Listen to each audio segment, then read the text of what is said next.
Hoje eu vou falar de vacinação em crianças e adolescentes. Eu sei que isso é um tema que tem angustiado muitos pais e todo mundo tem procurado mais notícias, procurado entender melhor essa situação para tomar uma atitude em relação à vacinação do Covid nos seus filhos de uma forma mais segura, né? Eu vou tentar explicar aqui um pouquinho para que vocês entendam melhor o funcionamento dessas vacinas e a diferença entre a vacinação do Covid e a vacinação todas as outras doenças, tá? Hoje a gente tem certeza que a vacina é o meio mais eficaz para gerar uma imunidade no nosso organismo em relação a uma infecção. Nós temos mais ou menos hoje 25 tipos de vacinas testadas, aprovadas com eficácia acima de 98%, que estão inclusive no Programa Nacional de Imunização. Todas as vacinas que estão no Programa Nacional de Imunização são vacinas que foram testadas nas suas 4 etapas e são vacinas extremamente seguras, com eficácia e segurança girando em torno de 98%. Então, todas essas outras vacinas que estão no programa, que já se usam de longa data para gerar essas imunidades, não há discussão. Elas são extremamente eficazes, extremamente seguras e toda criança e todo adolescente deve ser submetido à vacinação. Quanto à vacinação do Covid, por que ela é diferente? Por que temos tantas ressalvas e tantas discussões em relação a isso? O tempo de etapa para a formação de uma vacina é no mínimo de 4 anos. Primeiro se faz os testes em laboratório, depois se faz os testes em animais, depois vão se testar um grupo de humanos, né? Geralmente são grupos saudáveis de humanos. Depois vamos passar para grupos que tenham maior probabilidade desta infecção que está sendo tratada, um grupo mais vulnerável, com outras comorbidades. E depois, um número muito maior da população, variável, entre crianças, adolescentes, grávidas, para realmente comprovar os números já feitos anteriormente. Se a gente for ver essas etapas, elas não giram menos de 4 anos, em torno de menos de 4 anos. Então, é impossível, né, a vacinação do Covid ter passado por todas essas etapas. Mas vamos explicar para vocês. É lógico que a pandemia é uma coisa nova, ela aterrorizou, era uma doença nova. E qualquer arma que a gente tenha contra essa doença, se ela puder ajudar, ela é muito bem-vinda. A vacinação foi feita em caráter experimental e emergencial e aprovada em caráter emergencial. O que isso quer dizer? Quer dizer que esta vacina ela não passou por todas essas etapas de testes, porque não havia tempo hábil, estávamos em guerra, em uma pandemia, né? Então tinha muitas pessoas morrendo, o vírus se modificando muito rapidamente. Teve uma fase em que ele se tornou muito agressivo, que muitas pessoas ficaram pelo caminho. Então há de se tentar uma arma a qualquer custo, a qualquer preço, para que diminua ou possa ajudar a população a ter uma certa imunidade e diminuir a gravidade e agressividade dessa doença. Por isso surgiu a vacinação do Covid, né? O que a gente tem que entender é que é experimental, tá? Porque ela não passou por todos os processos de testes. Então agora eu vou falar exclusivamente da vacinação de crianças e adolescentes. Os testes foram feitos por 2 meses apenas. Então, a gente tem um número muito reduzido de crianças e pouquíssimos testes. E depois ela já foi colocada em larga escala. Então, nós estamos vendo muitas complicações e efeitos adversos. E eu vou tentar que vocês entendam por que isso pode acontecer e que porque às vezes ela pode dar tantos efeitos muito agressivos como está dando nas crianças e nos adolescentes. As vacinas, elas podem ser feitas, resumidamente, mais ou menos de 2 coisas. Ou você pega aquele vírus, que é o agente daquela doença, você atenua ele, faz um processo em laboratório, né? Tira a agressividade desse vírus, a capacidade de infecção desse vírus, que é o que a gente chama de vírus atenuado, e deixa esse vírus muito fraco, não capaz de desenvolver doença grave nessa pessoa. Injeta esse vírus dessa forma e esse vírus ele vai evoluir com o início de uma doença de forma muito fraca, induzindo o nosso organismo a entender aquele invasor e produzir uma resposta imunológica para ele. Um exemplo dessa vacina é a Coronavac. Por isso que às vezes a Coronavac tem uma resposta menos robusta pela infecção, porque ela é um vírus muito fraco, muito atenuado e às vezes ela não corresponde com a resposta que a gente gostaria da vacina. Uma outra forma da gente fazer isso é você ou criar em laboratório algumas características daquele vírus, geralmente pelo RNA mensageiro, que é o que a gente tem falado muito aqui, por exemplo, que é a vacina da Pfizer.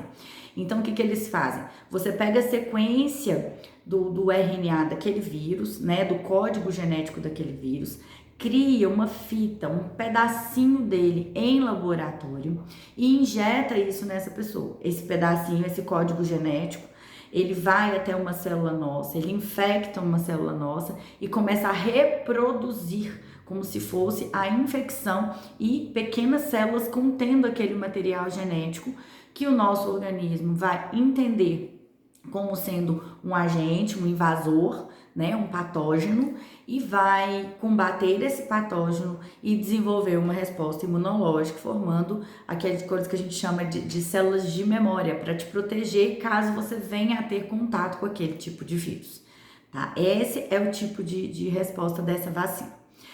Qual que é o problema dela em adolescentes e crianças? Primeiro que eles são uma faixa da população que tem algumas características individuais, deveriam ser testados com mais segurança, né? Não houve tempo hábil para isso. Dessas características, uma coisa que eu destaco muito é o seguinte: as crianças e os adolescentes, eles estão com um fator de crescimento muito acelerado. Então, eles têm hormônios no corpo deles, fazendo com que as células deles se multipliquem e cresçam de forma mais acelerada do que um adulto, porque eles estão em expansão, tanto dos seus tecidos, dos seus órgãos, né, dos seus ossos. Então, eles têm alguns fatores de crescimento que aceleram a produção das suas células.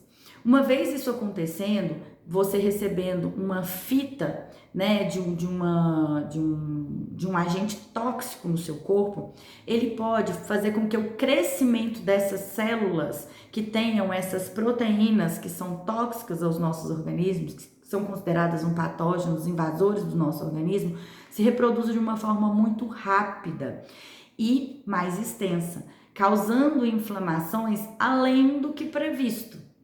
Então, ela pode, por esse motivo, inflamar outros órgãos e causar inflamações mais severas, trazendo outros tipos de doenças que não estavam sendo esperados.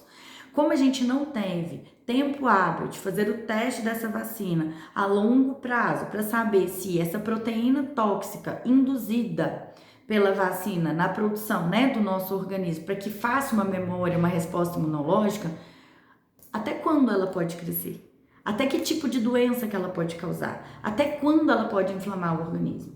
E o que a gente está vendo é que ela está causando uma inflamação exacerbada em algumas células ou em alguns órgãos de forma mais agressiva, principalmente o coração, tá? Levando a aumento muito importante dos casos de miocardite, de pericardite, levando a hospitalização e, infelizmente, a óbito. Não há como negar que há algum fator nessas vacinas que causam, sim, vasculites, né? Que são a inflamação dos vasos sanguíneos e também microtrombos. Isso já saiu no estudo da Circulation, né? Da American Heart Association, já mostrando a forma como que isso tem avançado. Então, o que nós temos que fazer? Nós temos que medir custo-benefício. Já tivemos uma pandemia muito agressiva na época da P1, entre janeiro e abril de 2021, vivemos tempos de guerra, né, com um vírus muito agressivo. Mesmo nessa fase, a doença não era tão agressiva nas crianças. A chance de uma criança e um adolescente saudável evoluírem com a forma grave da doença é muito pequena quando a gente coloca em números aproximadamente de uma chance em 1 milhão de ter uma morte de uma criança ou de um adolescente saudável. Quando a gente pega os estudos que o CDC, que o Centro de Controle de Prevenção de Doenças americano, soltou após a vacinação de adolescentes entre 12 e 18 anos, mostrando que a cada 1 milhão de vacinados, ou seja, seria para salvar uma vida, nós tivemos mais de 180 hospitalizações por eventos cardiovasculares. Nós tivemos 14 mortes que podem ter sido induzidas por eventos decorrentes da vacina, que estão sendo tudo muito investigado, mas com quase 200 casos de miocardite e pericardite com alta taxa de hospitalização, ou seja, se você vacinar 1 milhão de crianças e para salvar, para diminuir a chance de uma delas morrer de Covid, mas induzir 14 outras mortes por eventos cardiovasculares e quase 200 internações por eventos, por complicações cardíacas, qual que é o custo-benefício disso? Qual é a chance da sua criança hoje morrer de Covid? Praticamente nenhuma. O que nós temos hoje é um vírus se adaptando evolutivamente de forma muito menos agressiva, ele fica mais transmissível, mas menos perigoso, menos agressivo, induzindo doenças muito menos graves, não levando mais as pessoas tanto a óbito, a hospitalização. Então, o risco da doença vem diminuindo progressivamente, é o que se já espera em uma pandemia após 2 anos de pandemia. Então, qual é o risco de você evoluir com um Covid grave em crianças e adolescentes? Praticamente nulo. Mas qual é o risco de você, a longo prazo, ter complicações com essa terapia dessa vacina nessas crianças e adolescentes? Nós não sabemos. A vacina é experimental, de uma forma a longo prazo, não se sabe até quando o organismo dessa pessoa, dessa criança, desse adolescente vai continuar produzindo essa proteína tóxica. Será que vai continuar inflamando por quanto tempo? Alguns estudos já evoluem aí com 1 ano e 2 meses acompanhando e vendo que há uma continuidade da produção dessa proteína tóxica. Então, ela não foi induzida só até você ter um pouco de imunidade, ela continua sendo produzida dentro do organismo daquela pessoa. A própria farmacêutica que produz a vacina, ela não se responsabiliza por eventos adversos, por complicações, porque ainda não foram feitos todos os tipos de testes. Esses dados dos testes que estão sendo feitos e da vacinação, os dados que estão sendo coletados, eles pediram mais de 70 anos para poder apresentar para a sociedade. Então, há um certo questionamento, sim. As vacinas são seguras? Não sabemos. As vacinas podem induzir outras doenças? Sim, podem induzir outras doenças. Hoje a gente vê principalmente doenças cardiovasculares. Há quanto tempo ela pode ser agressiva? Em quanto tempo essas pessoas correm risco? Só o tempo irá dizer. Então, pai, mãe, profissional de saúde, quando a gente não tem certeza do que pode acontecer, a gente deve ser um pouco mais cauteloso. Neste momento, eu oriento muito, que eu sou muito a favor da liberdade de escolha. De você poder escolher se você quer ou não se submeter a um evento que pode te trazer problemas. Mas será que você tem as informações adequadas para tomar essa decisão?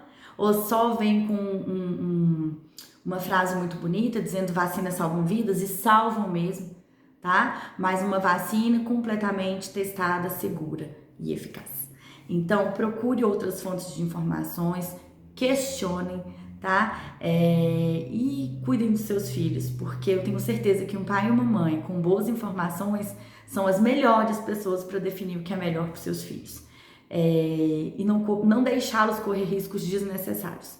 A pandemia está acabando, nós estamos aos pouquinhos voltando à nossa vida de uma maneira, do modo normal. Acho que com todas as coisas novas e com tudo que mudou dentro da nossa perspectiva como pessoa ou de mundo, né, junto com essa pandemia. Mas você, pai e mãe, reflita, busque novas informações e cuidem e protejam dos seus filhos.